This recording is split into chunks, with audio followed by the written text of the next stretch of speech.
My name is Anne Allgaier. I am a master gardener, and I've been starting seeds for quite a long time.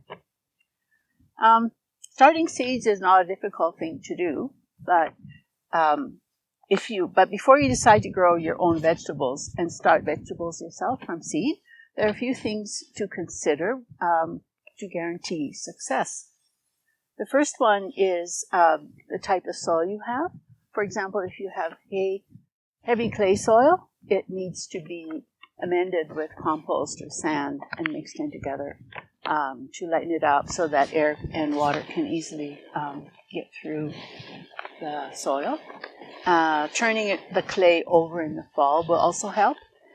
If your soil is gravelly or very sandy, you'll need to ameliorate that also by mixing in compost or just adding soil on the top of what you already have and creating a bit of a raised bed.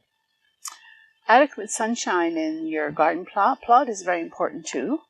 Tomatoes, cucumbers, squash, beans or zucchini will not grow well in a shady location. There are many things, however, that can be grown successfully in a shady location, and these would include lettuce, kale, Swiss chard, onions, carrots, beets, though a north-facing side of the house would probably not work very well. These vegetables will grow even better in a warm, sunny spot. Choose a site for your garden that is facing south, southwest, or even west, so that you can grow the vegetables you have decided upon. Now you're ready to buy your seed. Seed packets have most of the information that you need to successfully plant your seeds. And reading this information and including it in your planning will give you everything you need to know about planting your particular seeds, spacing your plants, and even the pH of the soil.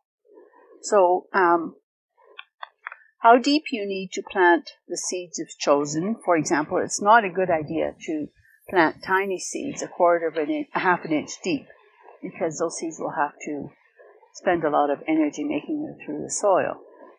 How far to space the seeds and how much space is needed between rows is another important consideration. Also, when to plant the seeds outdoors. So I just want to give you a little example of how useful the back of the envelope is. Today I was going to plant these radish seeds. They are a classic French heirloom radish. They're long and very good. I looked at the back and it says, it should be grown in the cool soil of September. And I thought, well, I guess I'm going to have to adjust my plans, because when you plant these radishes in warm soil, it interferes with root formation. I had no idea until I looked at the package. Now, I have to also say that some seed vendors have more information than others, and this is an example from West Coast Seeds. These are the seeds that are readily available in print storage. Timing of seed starting is also important.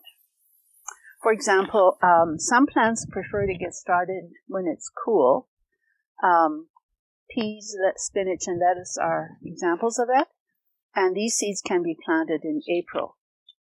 Warm weather plants such as squash, zucchini, or beans should be planted when the ground is warmer, about the third week of May. On the other hand, if you're just starting out, it might be a good idea to buy the plants for these vegetables. It helps them give you more time to mature. So this is my raised garden bed. I had garlic growing in here, and it's been pulled out. And this poor plant, it looks pretty bad because I did not have water at my house for almost 4 weeks, so I couldnand anyway, just so everybody knows what's going on here. So I'm just going to rake this up a bit and show how to create a little rill, I guess is the right word, to plant some radish seeds. So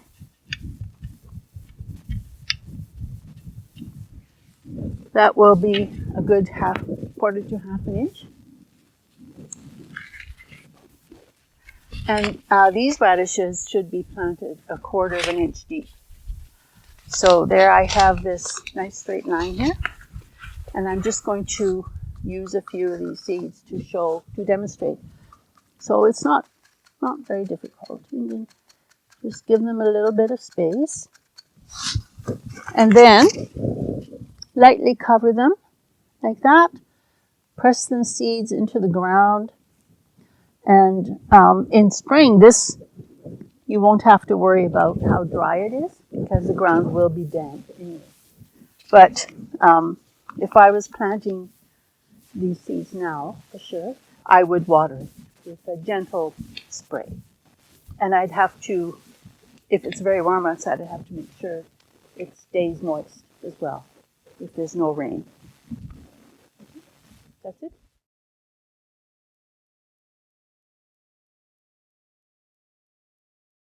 Seeds indoors is a good idea, provided that you have sufficient light, such as a south-facing window. Inadequate light will result in weak, spindly plants. It would probably not be worth it to grow tomatoes in a window, as they need to be started in early April, and by the time they can be planted in late May, early June, they would be very tall and sickly and anemic looking. Best to buy these from the plant sale or a local nursery. But these containers here are things that I use regularly for growing, starting seeds indoors. I do have a grow light, and this is you buy these at Spruce Capital Feeds or Art Naps, and they have a little indent where you can just drop the seed in. Very handy, and they would have to be placed on a tray that doesn't leak. This is not what I would have them on, and then put in the window. And these pots here, these are very handy too, because so these would be good for growing flowers or broccoli, lettuce, and so on. And these are great for starting beans or zucchini or something like that, something similar. So what you can do is put in 3 seeds, and then when they germinate, there will be 3 little plants, and you pick out the smallest and weakest and leave the best. So these are very handy for that. I've never tried doing that with zucchinis or anything like that, or beans with these peat potties things. So another really wonderful pot maker is this thing. You wrap newspaper around it and press it down, fill it with soil. It's a pot maker. Now, the only problem with that is you need to have a sort of a container to put these into.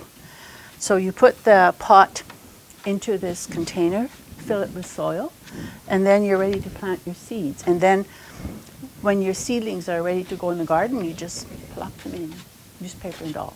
They work great. The only thing is then you have to, spend the money. They're $12. These are not too expensive. Back to growing your plants on near a window. Even if your space is not ideal for starting seeds indoors. For example, let's say you started zucchini plants.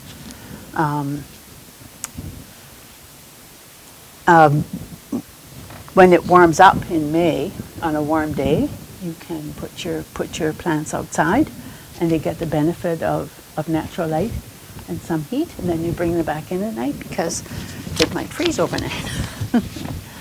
And the other thing you have to do, of course, is when you have plants that you've grown from seed, you need to accustom them to being outside by hardening them off. So you put them outside, bring them in, and then repeat that for a few days, and then that gets them used to being outside, and then they're ready to plant. One of the things that will happen when you do that is you'll really become a good weather watcher. Pay attention to the weather during the day and also at night.